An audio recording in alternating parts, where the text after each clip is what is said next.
আসসালামু আলাইকুম, স্বাগত জানাচ্ছি আরটিভির দুপুরের সংবাদে। আপনাদের সঙ্গে আছে আমি সৈয়দা সাদিয়া বেনাজির। এবারে নির্বাচন অনেক কষ্টের অর্জন বলে মন্তব্য করেছেন বিএনপি মহাসচিব মির্জা ফখরুল ইসলাম আলমগীর। দুপুরে ঠাকুরগাঁও শহরের পৌর কমিউনিটি সেন্টারে নির্বাচনী জনসভায় তিনি কথা বলেন। এ সময় তিনি আরও বলেন, ভোট একটা আমানত, তাই আমানতের খেয়ানত করা যাবে না। আর 1971-এ যে উদ্দেশ্য নিয়ে মুক্তিযুদ্ধ করা হয়েছিল, 72 থেকে 75 পর্যন্ত সে লক্ষ্য অর্জিত হয়নি বলেও মন্তব্য করেন মির্জা ফখরুল।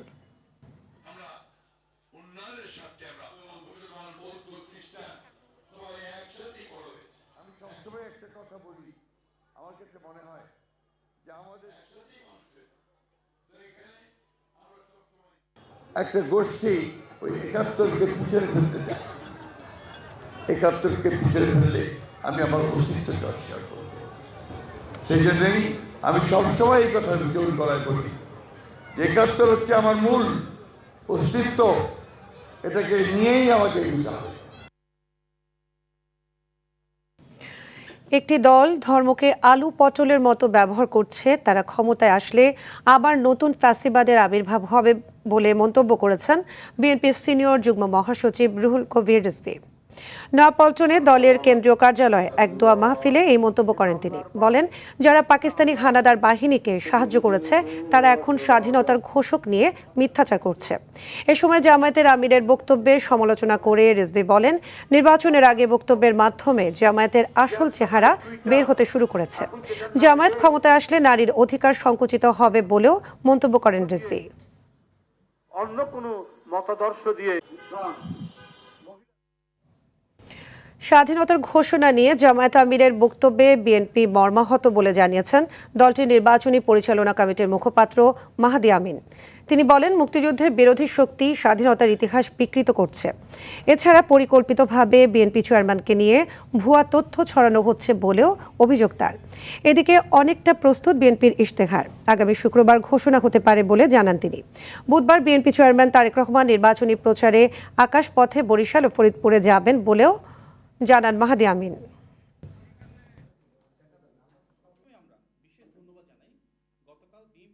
বিশেষভাবে যে রাজনৈতিক দল মহান স্বাধীনতা যুদ্ধে ভিন্ন অবস্থানে ছিল, বাংলাদেশের স্বাধীনতার বিপক্ষে অবস্থান নিয়েছিল, এবং যে দলের অনেক শহীদের রক্ত এবং আমাদের মা বোনদের সম্ভ্রমহানির সাথে জড়িত ছিলেন, সেই দলের যিনি নেতা, তিনি যদি নিজেই ইতিহাস বিকৃতিতে কোনো বয়ান তৈরি করতে চান, দেশের মানুষ তাতে স্বাভাবিকভাবেই স্তব্ধ। 2 দশক পর আগামীকাল বরিশাল ও ফরিদপুর যাচ্ছেন বিএনপির চেয়ারম্যান তারেক রহমান। বরিশালের ঐতিহাসিক বেলস পার্কের বিভাগীয় জনসমাবেশে বক্তব্য রাখবেন তিনি। জনসভা সফল করার লক্ষ্যে প্রস্তুতি সভা অনুষ্ঠিত হয়েছে। এটি অতীতের সব রেকর্ড ছাপিয়ে যাবে আশা করছেন স্থানীয় নেতাকর্মীরা। ফরিদপুর জেলা বিএনপি আয়োজিত সমাবেশে প্রধান অতিথি হিসেবে অংশ নেবেন তারেক রহমান। এতে স্থানীয় নেতাকর্মীদের মাঝে উৎসবের আমেজ বিরাজ করছে। সমাবেশে কয়েক লাখ মানুষের সমাগম হবে বলে আশা করছেন বিএনপির নেতাকর্মীরা। এ সময় ফরিদপুর সহ 5টি জেলার সংসদ সদস্য প্রার্থীকে পরিচয় করিয়ে দিবেন দলের চেয়ারম্যান। আমরা এই প্রোগ্রামকে সার্থক করার জন্য আমরা জেলা, মহানগর, বরিশাল, উত্তর, দক্ষিণ সহ টোটাল আমরা 8টি ইউনিট আমরা সমানভাবে কাজ করে যাচ্ছি। চরিত্র হননের উদ্দেশ্যে মুক্তিযুদ্ধ নিয়ে নিজের বক্তব্যের অপপ্রচার করা হয়েছে বলে দাবি করেছেন জামায়াতের আমির ডাক্তার শফিকুর রহমান। বলেন, কিছু কিছু গণমাধ্যম সমাজকে অস্থির করতে বক্তব্য নিয়ে মিথ্যাচার করছে। দুপুর 1টায় ময়মনসিংহের সার্কিট হাউস মাঠে নির্বাচনী জনসভায় এসব কথা বলেন তিনি। এ সময় জনগণ আর পুরনো রাজনীতি দেখতে চায় না জানিয়ে এবারের নির্বাচন জাতিকে সঠিক পথে আনবে বলে মন্তব্য করেন জামায়াত আমির। এর আগে সকালে কিশোরগঞ্জের জনসভায় জামায়াত আমির বলেন, আইডি হ্যাকের বিষয় সবকিছু স্পষ্ট হওয়ার পরেও একটি দল তা নিয়ে ব্যবসা করছে। ময়মনসিংহের জনসভা শেষে গাজীপুরের জনসভায় বক্তব্য রাখবেন ডাক্তার শফিকুর রহমান। আমি বললাম কি, পত্রিকা লেখলো কি, আশ্চর্য ব্যাপার। তাই আমি বুঝতে পারছি আমাদেরকে নিয়ে তারা খুব মজা পায়। আসলে আমি বলি একটা, তারা ইচ্ছা করে লেখে আরেকটা। প্রতিবাদ দেয়া হয়েছে, এই ছোট্ট করে ছাপবে, ততক্ষণে চরিত্র হননের কাজটা শেষ হয়ে যাবে। আমরা অবাক, কেন? মিডিয়া তো জাতির দর্পণ, তবে এটাও ঠিক, সব মিডিয়া এটা করে না। এই 2-1 জন সমাজটাকে অস্থির করার জন্য, অশান্তিতে ফেলার জন্য দুই একজনই যথেষ্ট। এদিকে নির্বাচনী প্রচারণার অংশ হিসেবে বুধবার টাঙ্গাইল যাবেন জামায়াতের আমির ডাক্তার শফিকুর রহমান। জেলার পৌর উদ্যানে জামায়াত আয়োজিত জনসভায় বক্তব্য দেবেন তিনি।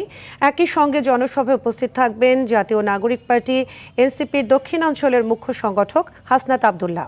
তাদের এই সফর ঘিরে জামায়াত জোটের নেতাকর্মীদের মাঝে বইছে উচ্ছ্বাস উদ্দীপনা। সমাবেশ স্থলে চলছে শেষ মুহূর্তের প্রস্তুতি। দলীয় প্রধানের আগমন টাঙ্গাইলে নির্বাচনী প্রচারকে বেগবান করার পাশাপাশি ব্যাপক জনমত সৃষ্টি করবে বলে প্রত্যাশা জামায়াত নেতাদের।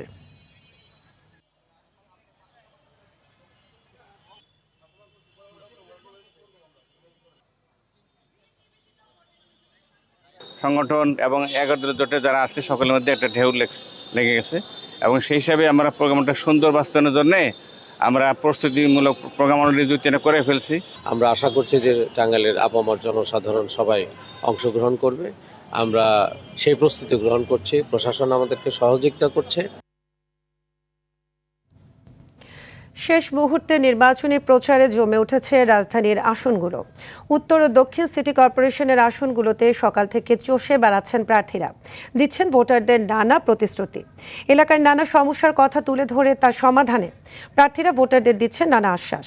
প্রচারণার সময় প্রতিদ্বন্দ্বী প্রার্থীরা বিভিন্ন মিথ্যা অপপ্রচার চালাচ্ছে বলে অভিযোগ করেন ঢাকা 8 আসনের প্রার্থী মির্জা আব্বাস।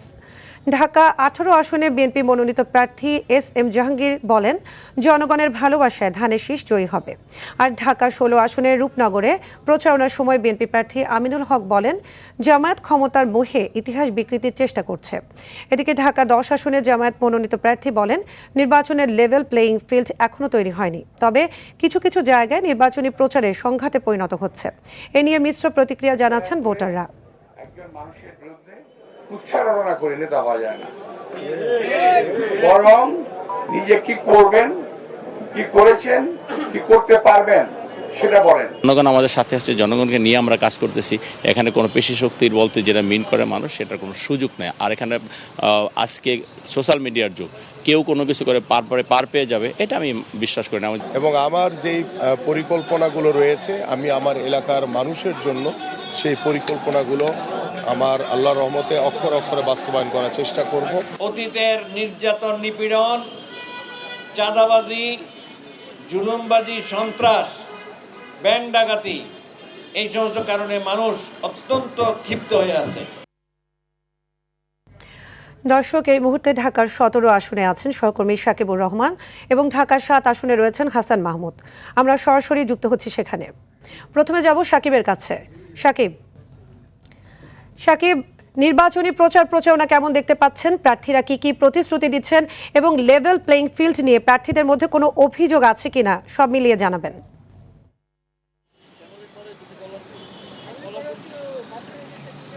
সাদিয়া, আসলে প্রচারণা কিন্তু একেবারে জমে উঠেছে। এখন বিরতির সময় বিশেষ করে নামাজ এবং খাবার বিরতি থাকে, সে কারণে প্রার্থীরা কিন্তু এই সময়টাতে প্রচারণা একটু কম করে থাকেন। এর পরবর্তীতে আবার 3টা, সাড়ে 3টা থেকে তাদের প্রচারণা শুরু হয়ে যায়। আমি এখন যে আসনটিতে অবস্থান করছি, এই আসনটি কিন্তু সবথেকে বেশি আলোচনায়, কারণ এই আসনে প্রতিদ্বন্দ্বিতা করছেন বিএনপির চেয়ারপারসন তারেক রহমান, যার ফলে এই আসনটিতে কিন্তু আলোচনার তুঙ্গে রয়েছে এবং পাশাপাশি 12 জন প্রার্থী এখানে মূলত প্রতিদ্বন্দ্বিতা করছেন। আমরা দেখছি যে এখানে বিভিন্ন ধরনের ব্যানার, ফেস্টুন শোভা পাচ্ছে।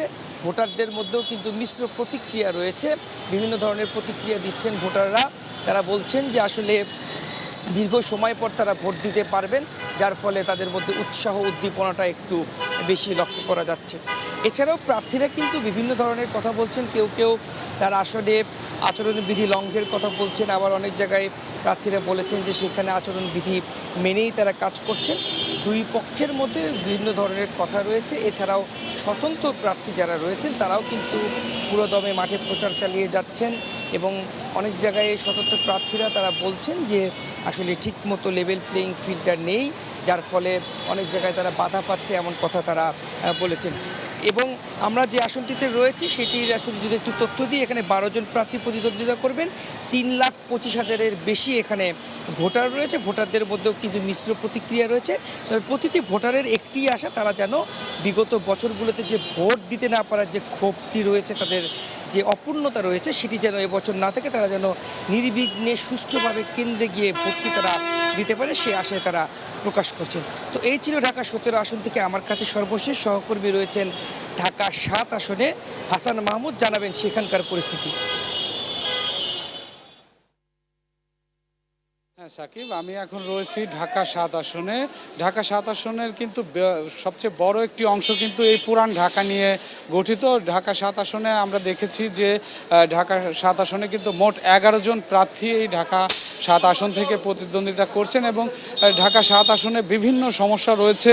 ঢাকা 7 আসনে আমরা দেখেছি যে অপরিকল্পিত যে নগরায়ন এবং অপরিকল্পিত যে রাস্তাঘাট, এই রাস্তাঘাটের যে উন্নয়ন, সেই উন্নয়নের প্রতিশ্রুতি দিয়েছেন এবং এই আসনের যে ভোটাররা, তাদের যে প্রার্থীরা রয়েছেন, সেই প্রার্থীরা কিন্তু এই পুরান ঢাকার বিভিন্ন অলি গলি বিভিন্ন জায়গায় গিয়েছেন এবং প্রার্থীদের দ্বারে দ্বারে গিয়ে কিন্তু তারা বলছেন যে এই অপরিকল্পিত যে ভবন রয়েছে, যে অপরিকল্পিত রাস্তাঘাটগুলো রয়েছে, সেই রাস্তাঘাট, এই ভবন এবং এই ঢাকা 7 আসনকে কিন্তু একটি সুশৃঙ্খল নগরীতে কিন্তু পরিণত করার প্রতিশ্রুতি তারা দিয়েছেন। আমরা দেখেছি যে ঢাকা 7 আসনের এই এলাকায় কিন্তু বিভিন্ন প্রার্থীদের যে সমর্থকরা রয়েছে, তারা কিন্তু এই এলাকার মানুষের কাছে যাচ্ছেন, বিভিন্ন বাসায় যাচ্ছেন, তাদের কাছে ভোট প্রার্থনা করছেন এবং তারা কিন্তু বলছেন যে এই এলাকায় যদি সকল প্রার্থী তারা প্রতিশ্রুতি দিচ্ছেন যে তারা নির্বাচিত হতে পারলে এই এলাকার উন্নয়নমূলক কাজ করবেন, এই এলাকার জলাবদ্ধতার সমস্যা রয়েছে সেটি নিরসন করবেন এবং এই আসনের মানুষের ভাগ্যের উন্নয়নে তারা কাজ করবেন। তো এই ছিল ঢাকা 7 আসন থেকে সবশেষ। সাকিব এবং হাসান, আপনাদের দুজনকে অসংখ্য ধন্যবাদ। নির্বাচনকে অবাধ, সুষ্ঠু, নিরপেক্ষ, শান্তিপূর্ণ ও উৎসব মুখর করতে দেশজুড়ে নিরাপত্তা ব্যবস্থা জোরদার করা হয়েছে বলে দাবি করেছেন স্বরাষ্ট্র উপদেষ্টা মোহাম্মদ জাহাঙ্গীর আলম চৌধুরী। নির্বাচনকে কেন্দ্র করে সহিংসতার ঘটনা ঘটলেও অতীতের তুলনায় এবারের নির্বাচন সুষ্ঠু হবে বলেও জানান তিনি। সকালে কোস্টগার্ড সদর দপ্তরে 4 ক্যাটাগরিতে বাহিনীর 40 সদস্যকে পদক প্রদান অনুষ্ঠানে যোগ দিয়ে তিনি জানান, অস্ত্র উদ্ধার কার্যক্রম চলমান আছে। আইনশৃঙ্খলা রক্ষায় নির্বাচন কমিশনকে নিরপেক্ষভাবে সহায়তা করতে কোস্টগার্ড সদস্যদের কড়া নির্দেশ দেন। এ সময় প্রার্থী ও দলের পক্ষে কাজ করলে কঠোর ব্যবস্থা নেওয়ারও হুঁশিয়ারি দেন স্বরাষ্ট্র উপদেষ্টা। সুষ্ঠু, শান্তিপূর্ণ এবং নিরপেক্ষ এবং উৎসবমুখর নির্বাচন অনুষ্ঠানের লক্ষ্যে বাংলাদেশ কোস্টগার্ড প্রায় 3,585 জন সদস্য সহ প্রায় 9 লক্ষ আইন শৃঙ্খলা বাহিনীর সদস্য নিয়োজিত করা হয়েছে। জাতীয় নির্বাচন আপনাদেরকে সম্পূর্ণভাবে নিরপেক্ষতার সাথে দায়িত্ব পালন করতে হবে। ব্যক্তি, দল কিংবা রাজনৈতিক কোনো এজেন্ডা বাস্তবায়নে কেউ জড়িত হবেন না। ত্রয়োদশ জাতীয় সংসদ নির্বাচনে নিরাপত্তার শঙ্কায় রয়েছেন ভোটারদের একটি বড় অংশ। তাই ভোটের দিন তাদের স্বতঃস্ফূর্ততা কতটুকু থাকবে তা নিয়ে চলছে নানা গুঞ্জন। বিশ্লেষকরা বলছেন, অবৈধ অস্ত্র ও গুজবই এ শঙ্কার বড় কারণ। তাদের মতে ভোটার উপস্থিতি বাড়াতে আস্থা অর্জন করতে হবে। এদিকে যে কোনো ধরনের অপ্রীতিকর ঘটনা এড়াতে প্রস্তুতি সম্পন্ন করার দাবি নির্বাচন কমিশনের। সাদিয়া কানিজের রিপোর্টে দেখুন বিস্তারিত। ত্রয়োদশ জাতীয় সংসদ নির্বাচন ঘিরে দেশজুড়ে চলছে জোর প্রস্তুতি। দিনরাত এক করে প্রচারণা চালাচ্ছেন প্রার্থীরা। এ অবস্থায় 12 ফেব্রুয়ারি ভোট কেন্দ্রে ভোটার উপস্থিতি নিয়ে তৈরি হয়েছে নানা সংশয়। বিগত কয়েকটি নির্বাচনের নেতিবাচক অভিজ্ঞতার কারণে সাধারণ ভোটারদের মধ্যে রয়েছে মিশ্র প্রতিক্রিয়া। এই সুযোগকে কাজে লাগিয়ে অনেক স্বার্থন্বেষী মহল মব সন্ত্রাস, ভায়োলেন্স এই সমস্ত ঘটনা করবে। সরকারের প্রশংসনীয় উদ্যোগের মাধ্যমে এই সহিংসতা একটু কমিয়ে আনা যাবে, বাট একেবারে নির্মূল করা আমার মনে হয় পুরোটাই অসম্ভব। যদিও এখন বিশৃঙ্খলা থেকে থাকে, আশা করি নির্বাচনের আগ পর্যন্ত এটা কন্ট্রোলে চলে আসবে। এমনি টুকিটাকি তো সংঘাত হবে, সব জায়গায় হয় কম বেশ, মারামারি পিটাপিটি, তবে ভালো নির্বাচন হবে আশা করা যায়। প্রশাসন মানে শক্তভাবে ভূমিকা নেয় পদক্ষেপ নেয় তাহলে টুকিটাকি হবে না। ভোটারদের নিরুৎসাহিত করতে এরই মধ্যে সক্রিয় হয়ে উঠেছে রাজনৈতিক কার্যক্রম নিষিদ্ধ আওয়ামী লীগ। এছাড়া সহিংসতার আশঙ্কা, মব সন্ত্রাস, ভোট কেন্দ্রের নিরাপত্তা ও নিরপেক্ষতার প্রশ্নসহ নানা কারণে তৈরি হয়েছে গুঞ্জন। ভোটারদের আস্থা ফেরানোই এখন কমিশনের বড় চ্যালেঞ্জ। নির্বাচন কমিশনের আহ্বান হচ্ছে সর্বোচ্চ সংখ্যক ভোটাররা কেন্দ্রে আসবেন, যাকে ইচ্ছা, যাকে পছন্দ, তার পছন্দের প্রার্থীকে ভোট দিবেন। নির্বাচন কমিশন খুশি হবে যদি ভোটারদের টার্ন আউটটা বেশি সংখ্যায় হয়, উৎসবমুখর হয় এবং সবাই অবাধ, সুষ্ঠু, নিরপেক্ষভাবে ভোটটা দিতে পারে। নির্বাচন বিশ্লেষকদের মতে ভোটারের শঙ্কা দূর করতে প্রশাসনকে আরও সতর্ক হতে হবে, বাড়াতে হবে মনিটরিং। ডিপেন্ড করবে যে আইন শৃঙ্খলা পরিস্থিতি ভোটের দিন কেমন থাকবে এবং এই প্রার্থীরা সংঘর্ষে লিপ্ত না হয়, তাহলে কিন্তু ভোটার উপস্থিতি অবশ্যই বাড়বে। আওয়ামী লীগের যারা কোর কর্মী তাদের ভিন্ন, কিন্তু সাধারণ ভোটার যারা, তারা অবশ্যই তার এলাকাতে সে দেখবে যে আমার এলাকাতে আমাকে তো টিকে থাকতে হবে, আমার ব্যবসা টিকে থাকতে হবে, আমার চাকরি রাখতে হবে, তাহলে আমি বরং এখন যে ব্যক্তি আমার পছন্দ তাকেই ভোট দেব। নতুন বাংলাদেশ বিনির্মাণে এক ঐতিহাসিক ও গুরুত্বপূর্ণ ধাপ 12 ফেব্রুয়ারির নির্বাচন। আর তাই সেদিন দেশের আপামর জনগণ তাদের ভোটাধিকার প্রয়োগ করবে, এমনটাই প্রত্যাশা সরকারের। সাদিয়া কানিজ, RTV, ঢাকা। আজ পবিত্র শবে বরাত। যথাযোগ্য মর্যাদা ও ভাব গাম্ভীর্য পরিবেশে আজ মঙ্গলবার দিবাগত রাতে সারা দেশে পবিত্র শবে বরাত পালিত হবে। হিজরি সনের শাবান মাসের 14 তারিখ দিবাগত রাতটি ধর্মপ্রাণ মুসলমানদের কাছে সৌভাগ্যের রাত হিসেবে পরিচিত। এই রাতে বান্দাদের জন্য অশেষ রহমতের দরজা খুলে দেন মহান আল্লাহ তাআলা। মহিমান্বিত এই রাতে ধর্মপ্রাণ মুসলমানরা পরম করুণাময় মহান আল্লাহর অনুগ্রহ লাভের আশায় নফল নামাজ, পবিত্র কোরআন তেলাওয়াত ও জিকিরে মগ্ন থাকেন। অতীতের পাপ ও অন্যায়ের জন্য ক্ষমা প্রার্থনা এবং ভবিষ্যৎ জীবনের কল্যাণ কামনা করে মোনাজাত করেন মুসলমানগণ। এদিকে দিবসটি উপলক্ষে আগামীকাল বুধবার সরকারি ছুটি থাকবে।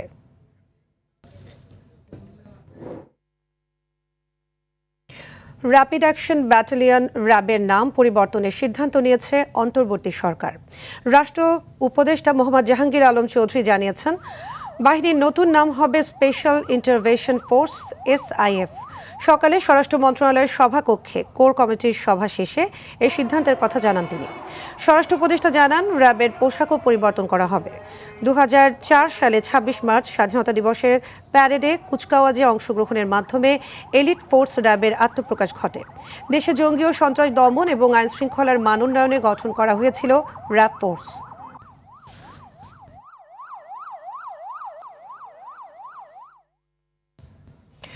বদলি প্রত্যাহার ও ইজারা বাতিলের দাবিতে সকাল থেকে টানা 24 ঘন্টার কর্মবিরতির ডাক দিয়েছে চট্টগ্রাম বন্দর রক্ষা সংগ্রাম পরিষদ। এর আগে সংযুক্ত আরব আমিরাত ভিত্তিক কোম্পানি DP ওয়ার্ল্ডের কাছে NCT ইজারা দেওয়ার সরকারি সিদ্ধান্তের প্রতিবাদে গত শনিবার থেকে 8 ঘন্টা করে কর্মবিরতি পালন করে আসছিলেন শ্রমিক কর্মচারীরা। চট্টগ্রাম বন্দরের নিউমেরিং কন্টেইনার টার্মিনাল ইজারার বিরুদ্ধে আন্দোলনরত 15 কর্মচারীকে খুলনার মোংলা বন্দর ও পটুয়াখালীর পায়রা বন্দরে বদলি করা হয়েছে। সোমবার নৌ পরিবহন মন্ত্রণালয়ের এক অফিস আদেশে এ বদলি করা হয়। আমাদের বন্দরের বিভিন্ন স্টাফদেরকে যে বদলি করা হচ্ছে এটা প্রত্যাহার করতে হবে এবং বন্দর চেয়ারম্যানকে আগামী 24-48 ঘন্টার মধ্যে ওনাকে প্রত্যাহার করে নিতে হবে বন্দর থেকে। আমরা সেটা থেকে সরে আসার জন্য তীব্র দাবি এবং প্রতিবাদ জানাই। এর পরও যদি আপনি সরে না আছেন তাহলে চট্টগ্রাম বন্দর থেকে শুরু করে সারা বাংলাদেশে যদি বিক্ষোভ কর্মসূচি শুরু হবে। আমরা নিজেরাই চালাতে যেখানে সক্ষম এবং প্রতি বছর আমরা নতুন নতুন রেকর্ড করছি, তাহলে এটা আমরা কেন বিদেশিদেরকে দিব? এবার ন্যাশনাল লাইফ ইন্স্যুরেন্স আন্তর্জাতিক সংবাদ। সম্ভাব্য যুদ্ধের শঙ্কা পাশ কাটিয়ে আলোচনায় বসতে যাচ্ছে ইরান ও যুক্তরাষ্ট্র। আগামী 6 ফেব্রুয়ারি তুরস্কের ইস্তাম্বুলে বৈঠকটি অনুষ্ঠিত হওয়ার কথা। এতে অংশ নেবেন দুই দেশের কর্মকর্তারা। মধ্যপ্রাচ্যের আরব অঞ্চলের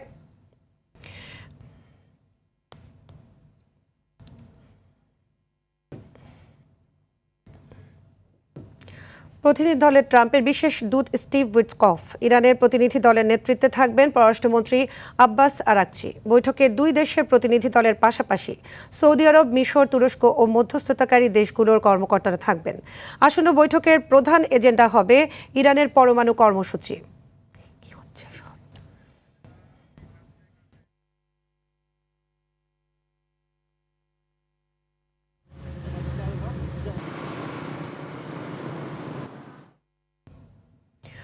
ভারতের সঙ্গে একটি বাণিজ্য চুক্তিতে পৌঁছার ঘোষণা দিয়েছেন মার্কিন প্রেসিডেন্ট ডোনাল্ড ট্রাম্প। চুক্তির আওতায় ভারত থেকে আমদানিকৃত পণ্যের ওপর যুক্তরাষ্ট্রের শুল্ক হার 25% থেকে কমিয়ে 18% করা হবে। ট্রুথ সোশ্যালে দেয়া পোস্টে ট্রাম্প জানান, ভারত তাদের বাণিজ্য প্রতিবন্ধকতা শূন্যে নামিয়ে আনা এবং রাশিয়া থেকে তেল কেনা বন্ধ করতে সম্মত হয়েছে। ট্রাম্প আরও বলেন, মোদির সঙ্গে টেলিফোনের আলোচনায় বাণিজ্য ইস্যুর পাশাপাশি রাশিয়া ইউক্রেন যুদ্ধ নিয়েও আলোচনা হয়েছে। এই ঘোষণা এমন সময় এলো যখন এক সপ্তাহেরও কম সময় আগে ভারত ও ইউরোপীয় ইউনিয়নের মধ্যে দীর্ঘ প্রায় 2 দশকের আলোচনার পর একটি ঐতিহাসিক বাণিজ্য চুক্তি স্বাক্ষরিত হয়। চুক্তির পর ভারতের প্রধানমন্ত্রী নরেন্দ্র মোদী জানান, যুক্তরাষ্ট্রের সঙ্গে এই চুক্তি সম্পন্ন হওয়ায় তিনি অত্যন্ত আনন্দিত। এবার খেলার খবর। ক্রিকেটার জাহানারা আলমের যৌন নির্যাতনের অভিযোগের পর বিসিবির নিশ্চুপ ভূমিকা কেন অবৈধ নয়, হাইকোর্ট থেকে এই সংক্রান্ত রুল জারির পরে বিসিবিতে জমা পড়ল তদন্ত প্রতিবেদন। বাংলাদেশ ক্রিকেট বোর্ড থেকে জানানো হয়, গেল 31 জানুয়ারি শেষ হয় তদন্ত কার্যক্রম। তদন্ত কমিটির প্রধান তারিকুল হাকিম প্রতিবেদনে তুলে দেন বোর্ড সভাপতি আমিনুল ইসলাম বুলবুলের হাতে। উপস্থিত ছিলেন কমিটির সদস্য ব্যারিস্টার মোহাম্মদ মোস্তাফিজুর রহমান, ব্যারিস্টার সরওয়াত সিরাজ শুক্লা ও বিসিবি পরিচালক রুবাবা দৌলা মতিন। প্রতিবেদনটি এখন বোর্ডের অভ্যন্তরীণ প্রক্রিয়ার আওতায় পর্যালোচনা করা হবে এবং পরবর্তী করণীয় নির্ধারণে প্রয়োজনীয় সিদ্ধান্ত নেওয়া হবে। গেল নভেম্বরে ক্রিকেটার জাহানারা গণমাধ্যমে দেয়া এক সাক্ষাৎকারে অভিযোগ করেন, 2022 সালে নারী বিশ্বকাপ চলাকালীন সময়ে নির্বাচক ও ম্যানেজারের দায়িত্বে থাকা মঞ্জুরুল ইসলাম জাহানারা ও তার একাধিক সতীর্থের সঙ্গে অশালীন আচরণ করেন।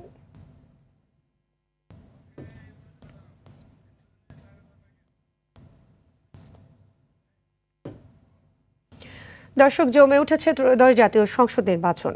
আলোচনার ঝড় উঠছে চায়ের কাপে। সেই তর্ক বিতর্ক, আলোচনা, সমালোচনা তুলে আনতেই আমাদের এবারের আয়োজন হ্যাপি কাউ প্রেজেন্টস চায়ের আড্ডায় নির্বাচন।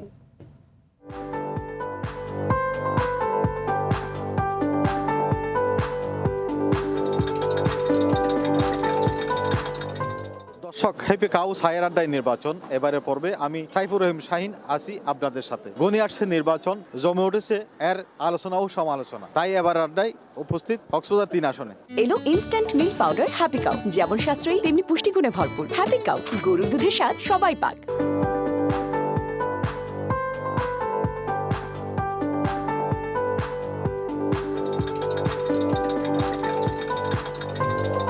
এটা আমার দৃষ্টিতে শুধু বাংলাদেশের মানুষ নয়, সারা বিশ্ববাসী তাকিয়ে আছে বাংলাদেশের আগামী 12 ফেব্রুয়ারির নির্বাচনের দিকে। নির্বাচনে শুধু বাংলাদেশ নয়, বিশ্ববাসীকে দেখাতে হবে যে আইন মেনে, বিধি মেনে আমরা একটি নির্বাচন অনুষ্ঠান করতে পেরেছি। যে নির্বাচনটা মানুষের মনে গেঁথে থাকবে, সুন্দর একটা নির্বাচন।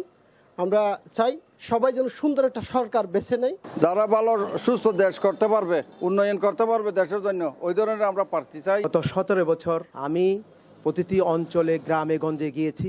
তরুণ ভোটারদের উৎসাহ, উদ্দীপনা, আগ্রহ খুব বেশি। আমরা চাচ্ছি যে তরুণ ভোটাররা যাতে ভোট দেয়, এইবার ভোটটা স্বচ্ছ ও নিরপেক্ষ হবে। গ্রহণযোগ্য নির্বাচন যদি হতে গেলে 1 নম্বরের নির্বাচন কমিশনারকে অ্যাক্টিভ থাকতে হবে। দ্বিতীয়ত হচ্ছে এলাকা পর্যায়ে যারা মাঠ পর্যায়ে নেতাকর্মী আছে তাদেরকে ভালো সুযোগ থাকতে হবে। 3 নম্বর হচ্ছে সাধারণ জনগণ যারা ভোটার আছে, যারা ভোট দিতে পারে, এই ব্যবস্থা তাদের মাধ্যমে করে দিতে হবে যাতে সুশৃঙ্খলভাবে অশৃঙ্খলা যাতে না হয়। দর্শক, হ্যাপি কাউ চায়ের আড্ডায় নির্বাচন আজ এ পর্যন্তই। সুস্থ থাকুন, ভালো থাকুন। নির্বাচনের সকল বার্তা পেতে RTVর সাথেই থাকুন।